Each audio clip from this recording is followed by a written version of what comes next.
My father's face was a masterpiece of crumbling arrogance.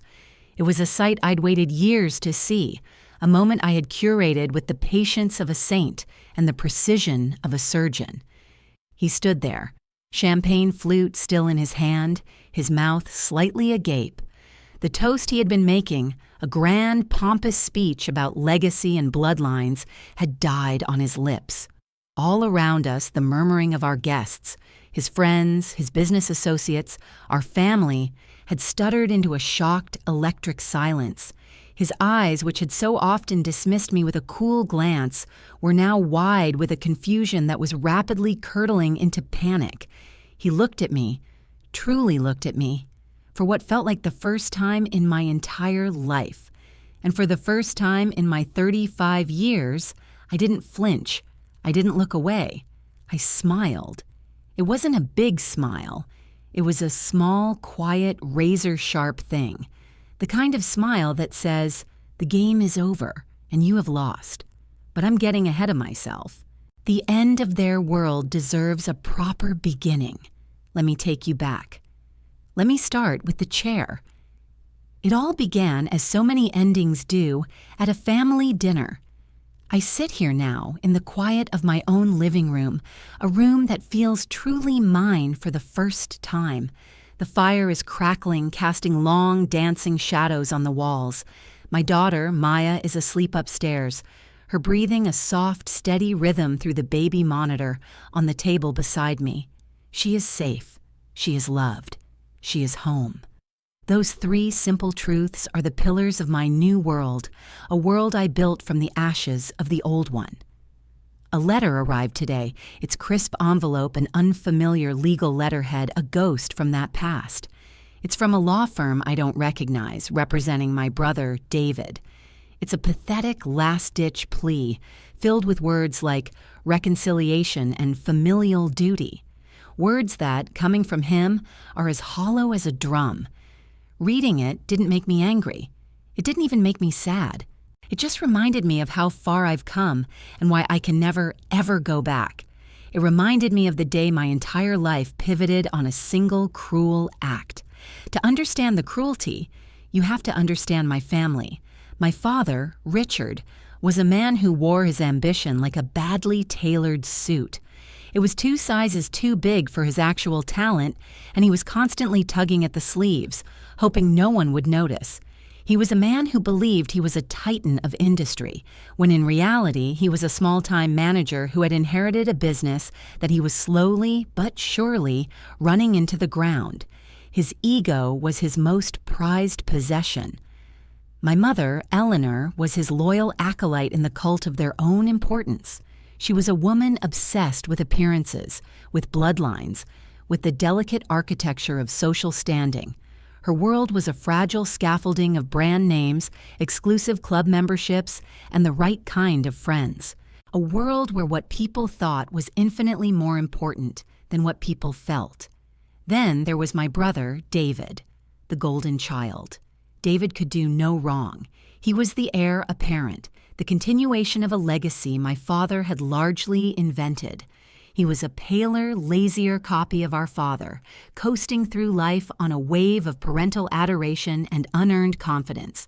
He had a wife, Sarah, who was a perfect match for my mother, all sharp angles and sharper opinions, her primary function to look good at parties and produce the all-important heir. And then there was me, Clara. I was the supporting character in their grand narrative, the quiet one, the responsible one, the one who was always there to clean up the messes, to manage the household finances they couldn't be bothered with, to listen to the endless monologues about their imagined triumphs and petty grievances. I was useful, but I was not important. My greatest failing, in their eyes, was my inability to follow the script. After a long and painful journey through infertility, a journey I walked mostly alone because my mother found it unseemly to discuss, I had made a choice. I chose to adopt. The day I brought my daughter, Maya, home was the happiest day of my life. She was 3 years old, a tiny thing with eyes that held the whole universe. She was my heart, walking around outside my body. To my parents, she was a disappointment. a disruption. "It's a lovely gesture, Clara," my mother had said, her lips a thin, tight line of disapproval. "But it's not the same, is it?" "Not the same as what?" I wanted to scream. Not the same as the biological grandchild they could parade around as a testament to their superior genes. My father was even more direct. "A stopgap," he called her once, when he thought I wasn't listening, until David and Sarah produced the real thing. They never used her name. It was always your daughter or the child. Each omission was a tiny, sharp stone thrown at my heart. I endured it. For Maya's sake, I endured it. I told myself that their validation didn't matter, that Maya's happiness was all that mattered. But a part of me, the part that was still that little girl desperate for a crumb of approval, ached with every slight. The inciting incident, the moment the cracks in my carefully constructed piece shattered completely, happened on a Tuesday. David and Sarah had just announced her pregnancy. My parents were ecstatic. You would have thought they had personally won the lottery, cured a disease, and achieved world peace all in one afternoon. The phone calls were endless. The planning began immediately. A nursery, a trust fund, a celebratory dinner. It was at that celebratory dinner that everything came to a head. It was held at my parents' house, the house I had grown up in, a large, imposing structure that was, much like my father, more show than substance. The dining room was my mother's pride and joy, a long mahogany table, polished to a mirror shine, surrounded by high-backed chairs upholstered in a fabric that probably cost more than my car. At the head of the table was the patriarch's chair, a monstrosity of carved wood and dark leather that my father occupied with an air of royal authority. Maya, who was 5 by then, had her own special chair. It was a small antique wooden chair that had belonged to my grandmother. It was the perfect height for her to sit comfortably at the grand table, and she loved it. It was her throne. We arrived, and the atmosphere was thick with a cloying, self-congratulatory joy. David was holding court, Sarah was glowing, and my parents were fluttering around them like moths to a flame. Maya and I were an afterthought, a footnote to the main event. We took our seats.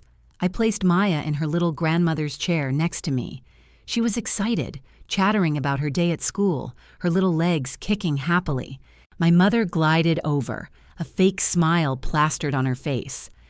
"Clara, darling," she began, her voice dripping with condescension, "there's been a change in the seating arrangement." Before I could ask what she meant, she reached down. She grabbed Maya's little arm. "Come along, dear," she said, her voice no longer sweet, and she pulled my daughter out of her chair. Maya let out a little cry of surprise, stumbling as my mother yanked her. My father stepped forward. He picked up the small, beloved wooden chair, my grandmother's chair. He carried it to the corner of the room and set it down, facing the wall, like it was being punished. Then he came back, picked up a standard, adult-sized dining chair, and slammed it down in the empty space. He turned to my mother, who was still holding a confused and frightened Maya.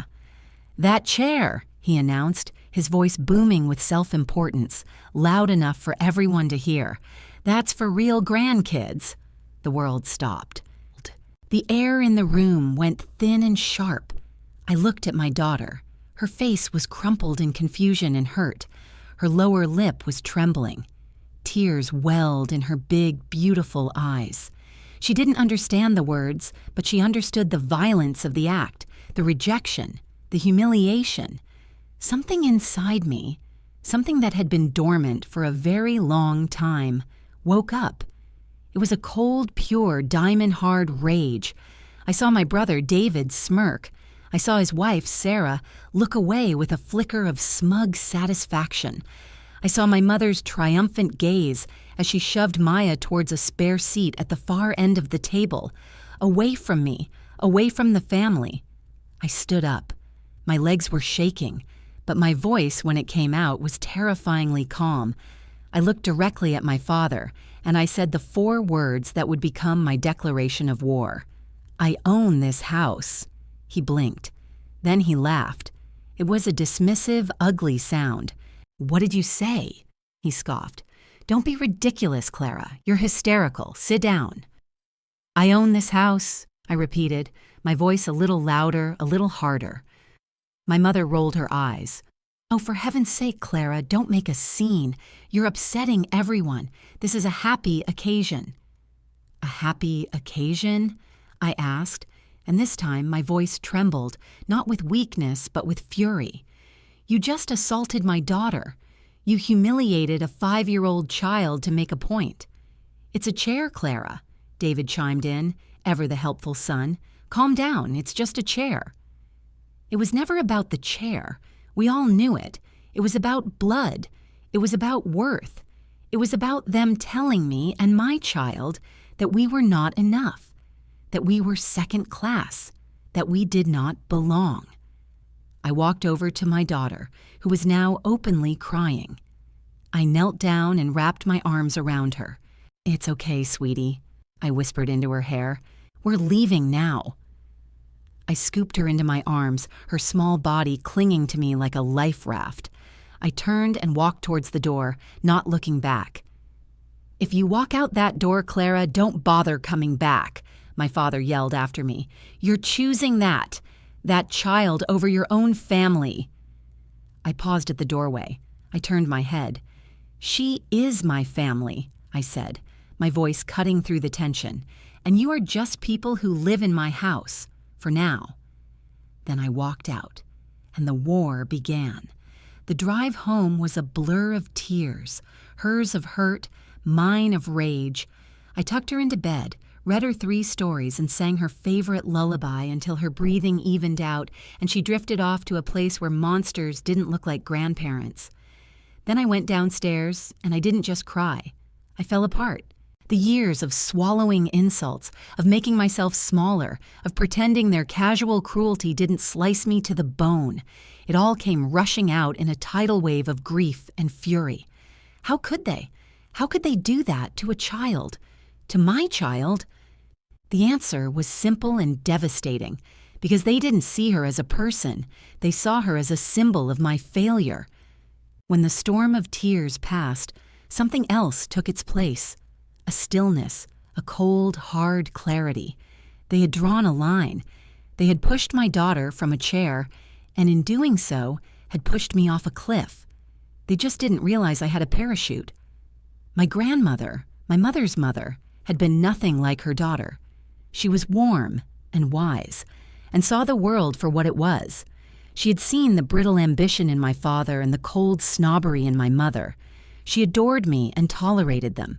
When she passed away 10 years ago, she had left my mother a sizable inheritance, which they had promptly squandered on bad investments and maintaining a lifestyle they couldn't afford.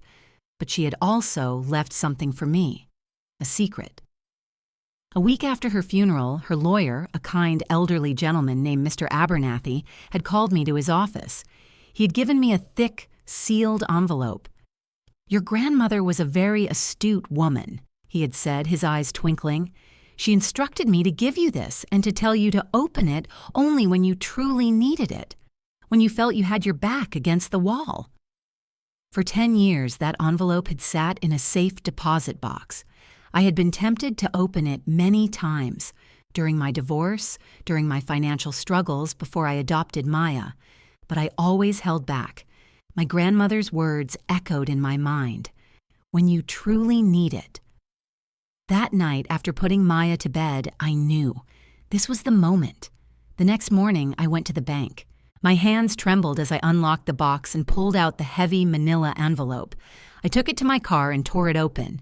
Inside was another, smaller envelope and a letter from my grandmother written in her familiar, elegant script. "My dearest Clara," it began. "If you are reading this, it means the time has come. I hope with all my heart that you never have to, but I know your mother and father. I know their nature, and I know your strength, even if you do not." The letter went on to explain. The house, the grand family home they lived in, was not theirs. It had never been theirs. My grandfather, her husband, had owned it outright. When he passed, it went to her, and she, in her will, had not left it to my mother. She had placed it in a blind trust, a trust with me as the sole beneficiary. The trust was to be managed by my parents until my 35th birthday, at which point full ownership and control would transfer to me. They were, in essence, tenants, caretakers. The trust also contained a significant portfolio of investments designed to maintain the property and provide a substantial nest egg. My parents were permitted to live there and draw a modest living stipend from the interest, but they were legally forbidden from touching the principal or using the assets for any other purpose. I stared at the words, my mind reeling. My 35th birthday was in 6 months.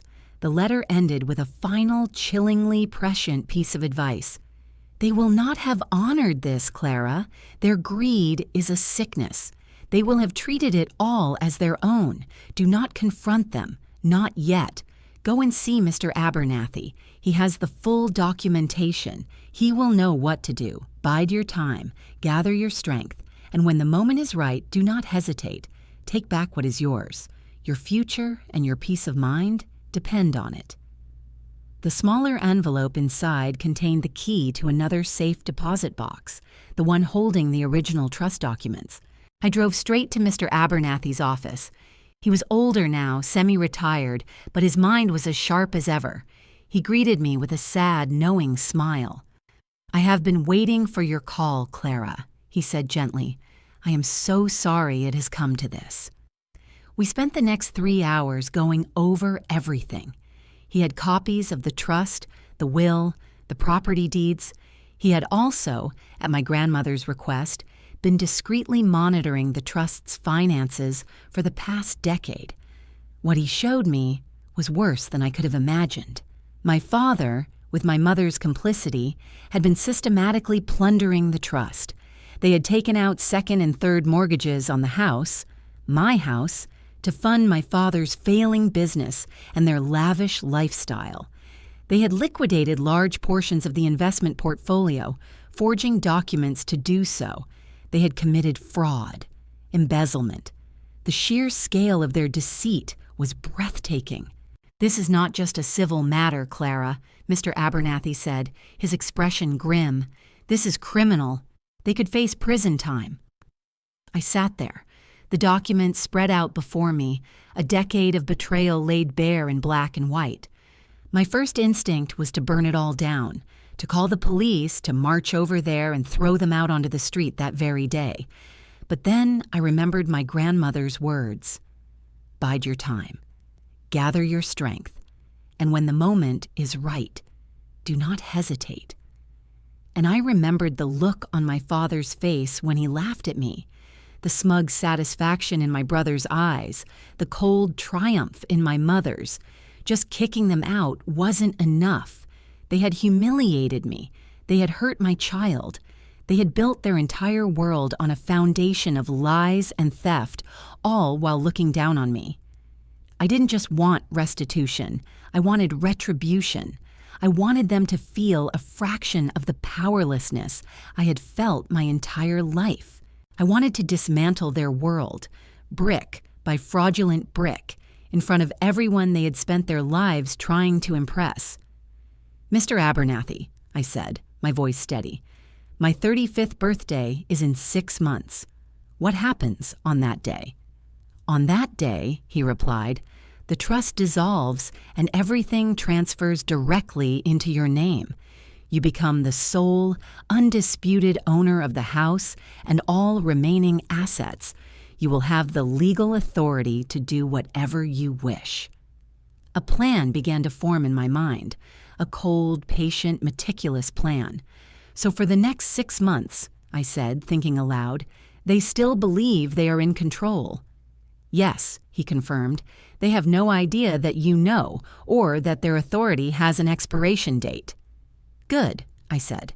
"Then we wait. But we don't just wait, we prepare." And so began the longest 6 months of my life. The first step was the hardest. I had to apologize. It was a bitter pill to swallow, but it was a crucial part of the plan. I needed them to believe I was broken, that I was the hysterical, over-emotional daughter they had always thought me to be. I called my mother a few days after the disastrous dinner. "I'm sorry," I mumbled, forcing a tremor into my voice. "I overreacted. I was just tired.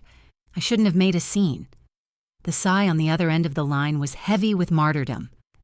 "Well, I'm glad you've come to your senses, Clara," she said coolly. "You embarrassed your father. You embarrassed all of us. But we forgive you. We are your family, after all." The words, "we forgive you," almost made me hang up, the sheer, unadulterated arrogance of it. But I held on. "I know," I said meekly. Can we come for dinner on Sunday? I want Maya to apologize to your father, too." That was the masterstroke. The idea of my daughter, the victim, being forced to apologize to her abuser was irresistible to them. It cemented their victory. "Of course, darling," my mother purred. "We'll see you then." That Sunday was one of the most difficult days of my life. I coached Maya on the car ride over. "Sweetie, we have to play a game," I told her, my heart breaking. "It's a pretend game. We have to pretend to be sorry so that Grandpa and Grandma aren't angry anymore. Can you do that for me?" She nodded, her little face serious. She was too young to understand, but she was old enough to know that something was deeply wrong. We walked in, and the atmosphere was thick with their smugness. My father was sitting in his patriarch's chair, a newspaper held up in front of him, refusing to acknowledge our presence. I nudged Maya forward. "I'm sorry, Grandpa," she whispered, her voice barely audible, her eyes fixed on the floor. He lowered the paper, peering at her over his glasses. "See that it doesn't happen again," he said gruffly, before disappearing behind the paper once more. I had to physically restrain myself from snatching her up and running, but I played my part. I was quiet, subdued, and deferential for the rest of the evening. I endured their endless chatter about the coming baby, the real grandchild, the nursery plans, the designer baby clothes, the discussions about which exclusive preschool he would attend. Every word was a twist of the knife, but I smiled weakly and nodded along. I had become an actress, and my performance was flawless. They bought it completely. In their minds, I had been put back in my place. The natural order had been restored. This false sense of security made them careless, and I was there to document every single misstep. Mr. Abernathy and I had a strategy. For the next 6 months, my job was to be a sponge, soaking up evidence. I started carrying a small digital recorder in my purse. I recorded conversations where my father boasted about his clever financial maneuvers. I recorded my mother discussing plans to sell off a piece of land attached to the property to fund a lavish European vacation. I made copies of every piece of mail that came to the house that looked financial. Bank statements, loan applications, letters from creditors. I became a detective in my own life. I would visit under the guise of a dutiful daughter, offering to help my mother sort through paperwork or clean out the office. While she was distracted, I would photograph documents with my phone. My father's desk was a treasure trove. He was arrogant enough to leave evidence of his fraud lying in plain sight. Forged signatures on loan agreements taken out against the house, statements from offshore accounts where he had funneled money from the liquidated investments. It was a spiderweb of deceit, and I was patiently tracing every single thread. The cruelty towards Maya didn't stop. It just became more subtle, more insidious. Gifts would be given to David and Sarah for the new baby in front of Maya, with nothing for her. My mother would talk to her in a patronizing, slow voice, as if she were mentally deficient. "Now, you understand that this new baby is very, very special, don't you?" she would say, smiling that cold, thin smile. Each time I would soothe Maya later, telling her that Grandma was just being silly. But inside, the diamond of my rage was being compressed, getting harder and more brilliant with every fresh insult. My brother, David, was perhaps the most galling of all. He treated me with a new pitying condescension. "Look, Clara," he said to me one afternoon, "I know you're sensitive about the whole Maya thing, but you have to understand. This is a big deal for Mom and Dad, a real grandson. It's about legacy." "And what legacy is that?" David?" I asked, my voice dangerously neutral. "The legacy of a failing business built on debt?" He recoiled as if I'd slapped him. "That's a low blow," he stammered. "Dad works hard." "Does he?" I replied, letting a little of the ice show. "Or does he just spend hard?" He didn't have an answer for that. He just shook his head and walked away, muttering about how bitter I'd become. He had no idea. About 2 months before my birthday, they escalated. My father called me into his study, the room where he played at being a captain of industry. He had a document on his desk. "Clara," he said, trying for a tone of fatherly concern that sounded utterly false, "your mother and I have been worried about you. You've been unstable lately, not thinking clearly." I just stared at him. "We think it's best if we take over your finances for a while," he continued, sliding the paper towards me. "Just until you're feeling more yourself. This gives me power of attorney. It's just a formality to protect you." I looked down at the document. He was trying to trick me into signing away control of my own assets. The assets he didn't know I knew were about to become vastly larger.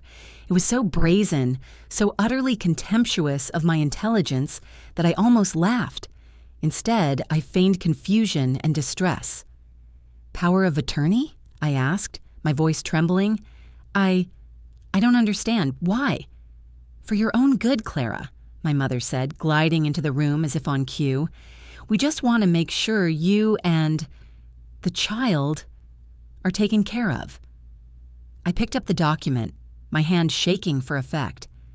"I need to think about this," I whispered. "I need to talk to my lawyer." Panic flashed in my father's eyes for a split second before he masked it. "There's no need for lawyers, Clara," he said smoothly. "This is a family matter." "I know," I said, backing away towards the door. "But it's a big decision. I need some time." I fled, leaving them with the impression that I was a frightened rabbit, easily cornered. I immediately sent a photo of the document to Mr. Abernathy. His reply was swift. "Attempting to secure power of attorney under false pretenses from the beneficiary of a trust he is actively defrauding. He is making our job easier every day." The final piece of the puzzle fell into place a month before the end. My mother announced they would be throwing a party. A grand, lavish affair. "It's for your 35th birthday, darling," she trilled over the phone. The irony was so thick I could have choked on it. "Oh, you don't have to do that," I said, playing my part. "Nonsense. We want to celebrate you," she insisted. "And we have a very special announcement to make that night as well." I knew immediately what it was. They were going to announce the trust fund for their new grandson, a trust fund they were creating using my stolen money at my birthday party. The sheer poetic audacity of it was perfect. It was the stage I had been waiting for. "That sounds wonderful, Mom," I said, my voice full of fake gratitude. "Excellent," she replied. "We'll see you then. And do try to look cheerful, won't you? It's a party, after all." The day of the party arrived, my 35th birthday, the day the chains came off. I got Maya ready, dressing her in a beautiful new dress. "We're going to Grandma's party, sweetie," I told her. "But tonight, we're not going to be sad. Tonight, Mommy is going to fix everything. Can you be brave for me?" She nodded, her eyes wide and trusting. I dressed myself in a simple, elegant black dress. It was a warrior's color. Mr. Abernathy was to arrive exactly at 8 o'clock during the toasts. He had a briefcase with him containing 2 sets of documents. One was a complete dossier of my parents' fraud, including copies of everything I had gathered, neatly organized and cross-referenced. The other was a set of eviction notices and a restraining order. We arrived at the house, my house, and it was ablaze with light. The driveway was full of expensive cars. Inside, the party was in full swing. My father was holding court, a glass of champagne in his hand, laughing loudly. My mother was flitting from group to group, accepting compliments on the decor, the food, her own dress. They were the king and queen in their castle. blissfully unaware that the castle was no longer theirs. They greeted me with performative warmth for the sake of their guests. "Clara, darling, happy birthday," my mother exclaimed, kissing the air near my cheek. "You look nice." I just smiled. For the next hour, I mingled. I was calm. The anger that had been simmering for months had cooled into a solid core of purpose. I felt nothing but a distant clinical pity for these people. At 7:45, my father tapped a glass with a spoon, calling for attention. This was it. Showtime. "Friends, family," he began, beaming. "Thank you all for coming to celebrate my daughter Clara's birthday." He gestured vaguely in my direction. A smattering of polite applause. "But tonight is also about the future," he continued, his voice swelling with pride. "It's about legacy. It's about the continuation of this family." He raised his glass towards David and a heavily pregnant Sarah, who were standing beside him, glowing. "As many of you know, we are soon to be blessed with a grandson, a true heir to carry on the family name." He paused, letting the weight of his words sink in. He glanced at me, a flicker of that familiar, dismissive superiority in his eyes, a final public reminder of my place. "And to secure his future," my father announced, "Eleanor and I have decided to establish a significant trust fund in his name, a foundation for his life, ensuring he will want for nothing." A murmur of approval went through the crowd. How generous! How wonderful! I saw the front door open behind the crowd. Mr. Abernathy walked in, calm and distinguished in his dark suit, briefcase in hand. He caught my eye and gave a slight, almost imperceptible nod. It was time. My father raised his glass high. "So a toast," he boomed, "to the future, to family, to our grandson." "I wouldn't toast with that champagne if I were you, Richard." My voice cut through the air, clear and cold. The room fell silent. Every head turned towards me. My father's arm froze mid-air. His smile faltered. "What did you say, Clara?" he asked, his voice tight with irritation. "Don't interrupt." "I said I wouldn't toast with that," I repeated, taking a step forward, "because technically I paid for it, and I'm afraid this party is over." A nervous titter went through the crowd. Was this a joke? My father's face began to flush with anger. "Clara, you are making a scene on your own birthday. You are embarrassing yourself." "No," I said, my voice gaining strength with every word. "I'm not. You see, for 6 months, I have played the part of the broken, dutiful daughter. I apologized when I was the one who was wronged. I endured your insults, your condescension, your cruelty to my child. I did it all because I was waiting. For today." I gestured toward the back of the room. "Mr. Abernathy," I called out, "I believe you have something for my parents." The crowd parted like the Red Sea as Mr. Abernathy walked forward. He placed his briefcase on a small table and opened it with a decisive click. "Richard, Eleanor," he said, his voice calm but carrying the weight of law. "My name is Howard Abernathy. I was the executor of your late mother-in-law's estate." My mother went pale. "What is the meaning of this?"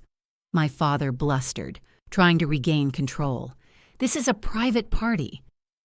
"It's a party being held in my client's house," Mr. Abernathy replied smoothly, "and she wishes for you to vacate the premises." He slid a document across the table. The eviction notice. My father stared at it, then laughed, that same ugly, scoffing laugh from 6 months ago. "This is insane," he said, shaking his head. "Clara, have you lost your mind? This is my house." "No," I said, stepping up beside Mr. Abernathy. "It isn't. Remember what I told you at that dinner? The one where you traumatized my daughter?" I leaned in, my voice dropping to a conspiratorial whisper that everyone in the silent room could still hear. "I own this house." This time, I had proof. According to the last will and testament of her grandmother, Mr. Abernathy announced to the stunned audience, this property and its associated investment trust were left to Clara. Her parents were named as caretakers with a strict stipend until her 35th birthday, which is today. He let that sink in. Unfortunately, he continued, his voice turning grave, it appears the caretakers have been derelict in their duties. He began to pull documents from the briefcase, one by one, laying them out like a prosecutor presenting evidence to a jury. This is a copy of a second mortgage, taken out by Richard 3 years ago to fund a failed business venture.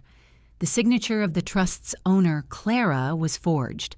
He laid down another paper. These are bank statements showing the liquidation of over $200,000 in stocks from the trust portfolio. The funds were transferred to a private offshore account. He laid down another.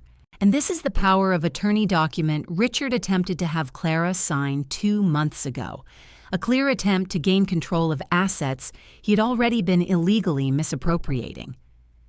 With each document, the color drained further from my father's face. My mother looked like she was going to faint. She stared at me, her eyes filled with a horrified disbelief. "You," she whispered, the single word full of venom. "You did this." "No," I said calmly. "You did this to yourselves. I just kept the receipts." My father finally found his voice, a strangled, desperate roar. "These are lies, forgeries. She's a vindictive, unstable liar. She's trying to steal my home." "It was never your home to begin with, Richard," Mr. Abernathy said. "And I'm afraid it's more than just a civil matter. The district attorney's office has expressed a keen interest in this portfolio. They consider it a rather clear-cut case of embezzlement and felony fraud." That was the kill shot. The word fraud hung in the air, deadly and irreversible. The guests, their friends, began to back away, their faces a mixture of shock and dawning horror. They didn't want to be associated with this, with criminals. My brother, David, finally spoke up, his voice cracking. "Clara, what about the trust fund? For the baby?" I looked at my golden boy brother, his face a mask of pathetic confusion. "What trust fund, David?" I asked, my voice devoid of any sympathy. "There is no money. You heard the man. They spent it all. They stole it. The significant trust your father just announced was a fantasy, built on my inheritance." Sarah, his wife, let out a choked sob and grabbed his arm. Her perfect future, her life of leisure was evaporating before her eyes. My father, defeated and cornered, lunged, not at me, at the table. He swept his arm across it, sending the documents flying. "Get out!" he screamed, his face purple with rage. "All of you, get out of my house!" "I believe you mean, get out of her house," Mr. Abernathy corrected him calmly. "And I have 2 police officers waiting outside who would be happy to assist you with your departure." That was it, the final nail. The fight went out of him, replaced by a gray, hollow emptiness. He was a king whose castle had just been revealed to be made of sand, and the tide was coming in. The collapse was swift and total. The party guests fled as if the house were on fire, their hurried goodbyes and averted gazes a clear sign that my parents' social world had just ceased to exist. The police officers, whom Mr. Abernathy had arranged to have on standby, entered the house. They were calm, professional, and utterly unmoved by my mother's hysterical tears or my father's blustering threats. They were served with the eviction notice and the temporary restraining order, which stipulated they had to leave the premises immediately and could not come within 500 feet of me or my daughter. They were given 30 minutes to pack a single bag each. I stood in the hallway holding Maya's hand and watched them. My mother, who had spent a lifetime cultivating an image of untouchable elegance, was reduced to frantically stuffing designer clothes into a suitcase, her face streaked with mascara. My father just stood in the center of the living room, a ghost in his own life, staring at the walls as if he could no longer comprehend them. David and Sarah were pleading with me. "Clara, you can't do this," David begged, his voice wet with tears. "Where will they go? Where will we go? Our apartment is leased in Dad's name." That sounds like a personal problem, David, I said, my voice flat. You stood by and watched them abuse my child. You smirked. You are as complicit as they are. Sarah shot me a look of pure hatred. You've ruined us. No, I corrected her. Your greed ruined you. You hitched your wagon to a pair of thieves. This is just the bill coming due. They scurried away to help my parents pack, their golden future reduced to whatever they could fit in the trunk of their car. As my father was being escorted out, he stopped in front of me. His face was a wreck of emotions, rage, shame, but most of all, a profound, wounded pride. I am still your father, he hissed, his voice low and trembling. No, I replied, looking him dead in the eye. You were my father. Now, you are just a man who is about to be indicted for fraud. The officer gently guided him out the door. My mother followed, refusing to look at me. The door closed behind them, and the silence that descended upon the house was the most beautiful sound I had ever heard. It was the sound of freedom. The legal and social fallout was exactly as Mr. Abernathy had predicted. Comprehensive. The district attorney filed charges. Faced with the mountain of evidence I had collected, my father and mother had no choice but to plead guilty to a lesser charge to avoid a long, humiliating trial and guaranteed prison time. They got 5 years of probation, were forced to pay a massive fine, and had a felony conviction that would follow them for the rest of their lives. The restitution they were ordered to pay was a joke. They had nothing left. The house had been so heavily mortgaged that after selling some of the remaining non-liquid assets from the trust to clear the fraudulent debts, I was left with the house itself and a much smaller, but still comfortable, nest egg. More than enough to secure a future for me and Maya. Their friends abandoned them overnight. In their world, financial ruin was a communicable disease. David and Sarah were evicted from their apartment. They had to move into a tiny, run-down rental on the other side of the state, near Sarah's less-than-wealthy parents. David, who had never held a real job in his life, was forced to work in a warehouse. Their baby was born not into a world of trust funds and private schools, but into a life of struggle and resentment. About a month after they had been thrown out, there was a knock at my door. I looked through the peephole and my blood ran cold. It was my father. He looked terrible. He had lost weight, his expensive suit was rumpled, and his eyes were hollow. I opened the door a crack, the security chain still in place. "What do you want?" I asked. "You're violating the restraining order." "Clara, please," he said, his voice raspy. "I just want to talk." "We have nothing to talk about." "Your mother. She's not well," he pleaded. "This has destroyed her. We have nothing. We're living in a motel. Please, Clara, you're my daughter. Have you no mercy?" Mercy? He dared to ask me for mercy. I thought of Maya's trembling lip. I thought of him calling her a stopgap. I thought of him pulling her from her chair. "Did you have mercy when you humiliated my 5-year-old daughter?" I asked, my voice dangerously quiet. "That was a mistake," he said quickly. "A misunderstanding." "No," I said. "It was a choice. Just like stealing from your own mother-in-law's trust was a choice. Just like trying to trick me into signing away my rights was a choice. You have spent your life making choices, and now you are living with the consequences. I will not save you from them." Tears welled in his eyes, tears of self-pity. "I'm your father," he whispered, a final pathetic appeal. "You forfeited that title a long time ago," I said. Then I closed the door in his face. I leaned against it, my heart pounding, and for the first time I felt no anger, no sadness, just peace. And that brings me back to tonight. I'm sitting here, in my grandmother's chair, the one my father threw in the corner. I had it restored. It's my favorite spot in the whole house. The letter from David's lawyer is on the table. I pick it up and walk over to the fireplace. I watch as the flames consume the pathetic words, turning their false sentiment into ash.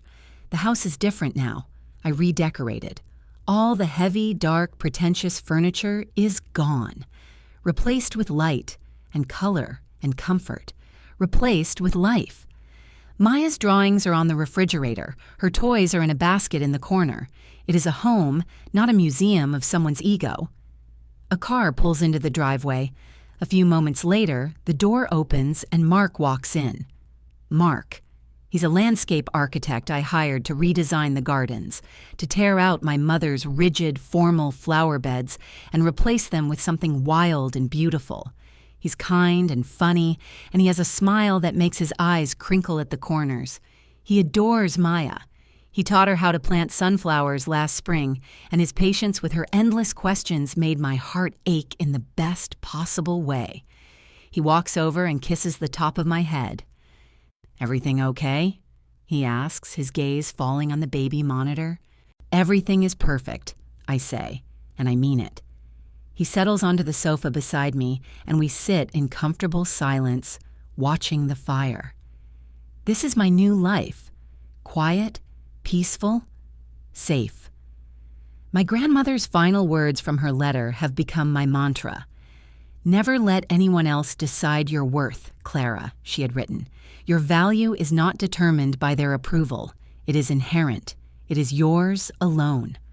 Hold on to it, and never, ever give it away." It took me 35 years to learn that lesson, but I learned it. I learned that true family isn't about blood. It's about love and respect and safety. It's about who holds you when you cry and who you build a future with. My family is upstairs, sleeping peacefully in her bed. My family is sitting right here beside me, his warm hand finding mine in the firelight. And the ghosts of the past? They have no power here anymore. This is my house, and finally, it is my home.